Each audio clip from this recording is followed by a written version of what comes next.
हाँ तो बच्चों, कैसे हैं आप सब। जैसा कि आप सभी को पता है, अपना एक्सरसाइज 7.3 चल रहा था। 7.3 में बच्चों क्वेश्चन नंबर 3 तक पूरे कंप्लीट कर चुके थे।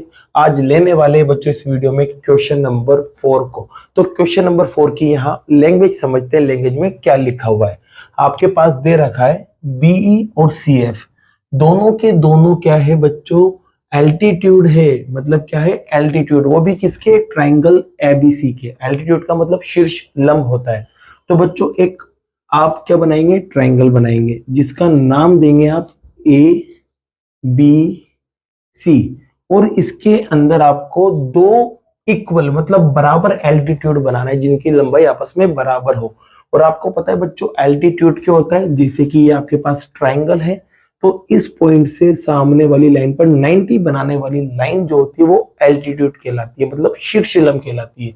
तो यहाँ देखो एल्टीट्यूड का नाम एक तो बीई, मतलब बी से शुरू होगा और सामने 90 बनाएगा, और जहां भी कट करेगा उसको ई नाम देंगे। तो ये बी है, यहां से सामने वाली लाइन पे 90 बना दो, ये लो 90 बना दिया। जहां भी कट करेगा इसको नाम आप ई दे देंगे। तो ये बीई आपके पास एल्टीट्यूड हो गया।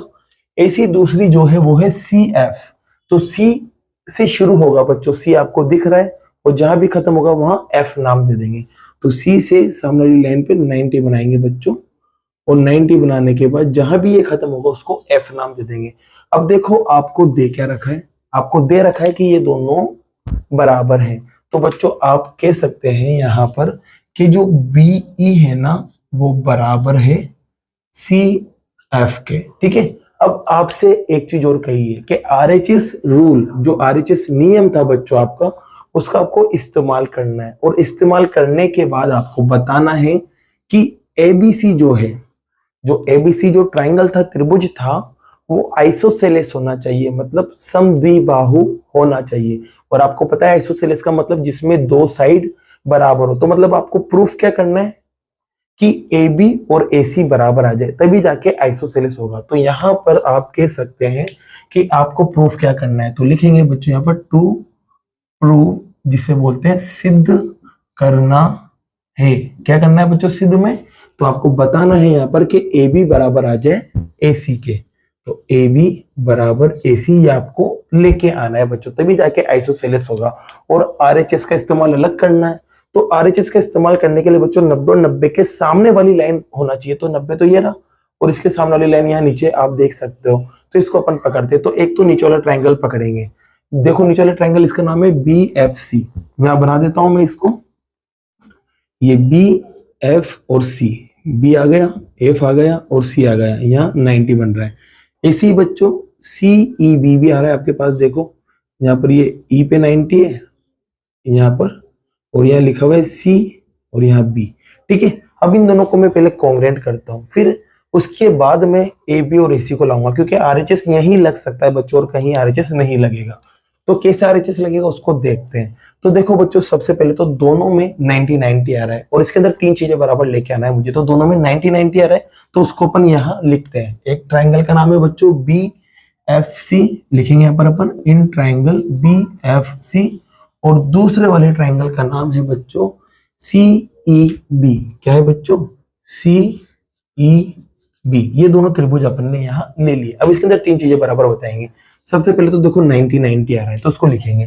तो आप कह सकते हैं बच्चों 90 एफ पे बन रहा है, तो बी एफ सी बराबर होगा सी ई बी के। क्यों बराबर है, तो यहाँ लिखेंगे रीजन, ईच एंगल 90 डिग्री, प्रत्येक कोण 90 आप यहाँ लिख देना। अब बच्चों आप देख सकते हैं दोनों में बीसी जो है वो कॉमन आ रहा है, क्योंकि इसमें भी आ रहा है और उसमें भी आ रहा है। तो बीसी बराबर बीसी भी होगा। तो ये लिख दिया, इसको यहाँ रीजन के साथ देंगे कॉमन साइड, मतलब उभयनिष्ठ भुजा यहाँ आप दोगे। अब इसके अलावा और क्या दे रखा था, तो इसके अलावा बच्चों आपको दे रखा है कि जो सी एफ है ना वो बराबर है बीई के। देखो यहाँ देख सकते हो आप, सी एफ बराबर है बीई के। तो यहाँ पर आप लिखेंगे कि सी एफ बराबर है बीई के। ये क्यों बराबर है, तो ये गिवन था बच्चों, मतलब दिया था।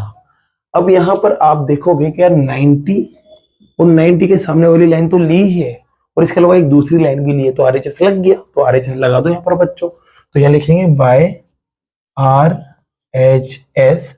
और ये दोनों जो ट्राइंगल थे आपके, एक तो ट्राइंगल था बी एफ सी, और दूसरा ट्राइंगल आपका था CEB, दोनों कॉन्ग्रेंट हो जाएंगे। क्या हो जाएंगे बच्चों? कॉन्ग्रेंट। और कॉन्ग्रेंट हो जाएंगे तो यहाँ पर अब अपन CPCT लगाएंगे। क्या लगाएंगे? CPCT। और CPCT जैसे लगाएंगे ना बच्चों, तो CPCT से ये जो B है ना वो बराबर आएगा C के, मतलब B जो है वो बराबर आएगा C के, क्योंकि इसका ये वाला पार्ट और उसका वाला पार्ट क्या होगा? आपस में बराबर हो जाएगा बच्चों। तो यहाँ पर अपन कह सकते हैं B बराबर आ गया C के, क्योंकि ये वाला ट्राइंगल एक वाला उठाया अपन ने और एक ये वाला उठाया, तो इसका तो B इधर वाले का और उसका पूरा C ये आपस में बराबर होगा।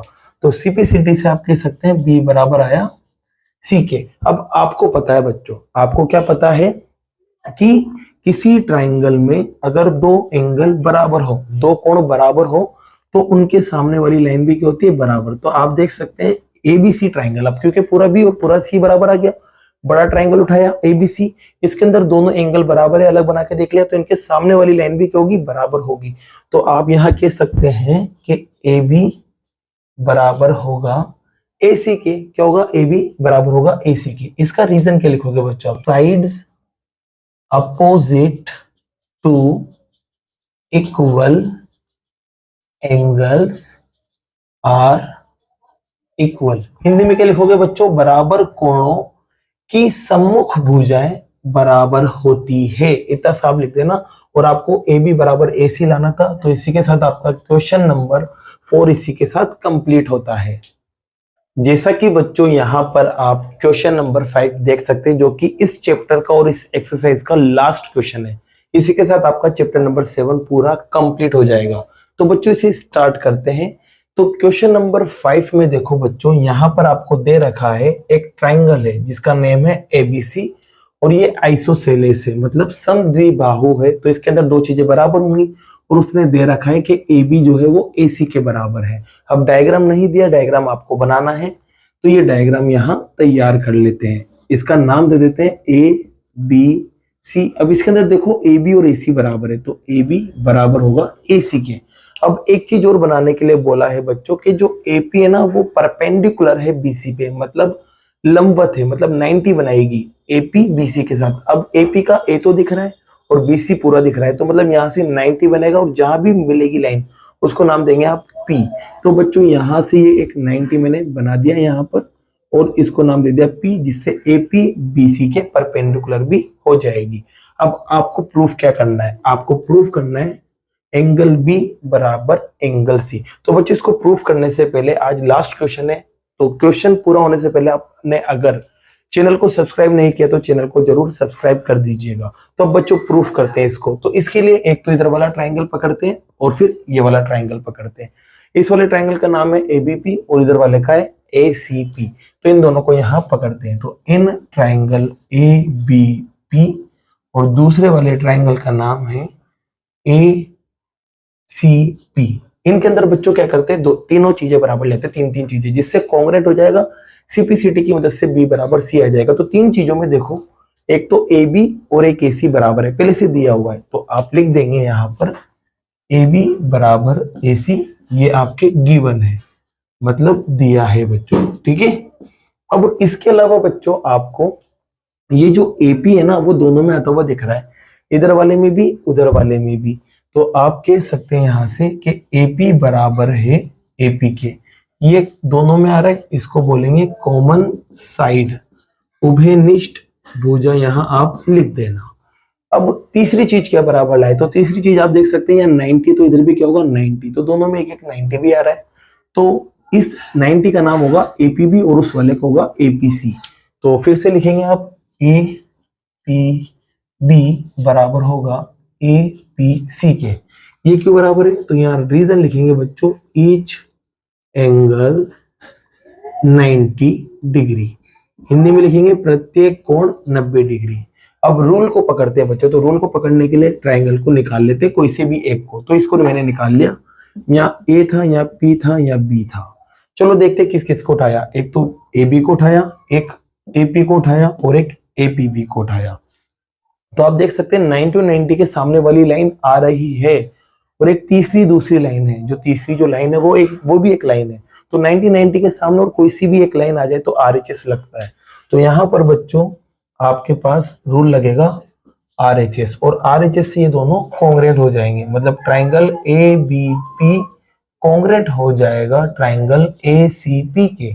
अब बच्चों ये कॉन्ग्रेंट हो गए ना, ये दोनों क्यों हो गए कॉन्ग्रेंट, तो इसके बाकी के पार्ट भी बराबर होंगे, और बाकी के पार्ट बराबर करने के लिए लगाते हैं CPCT।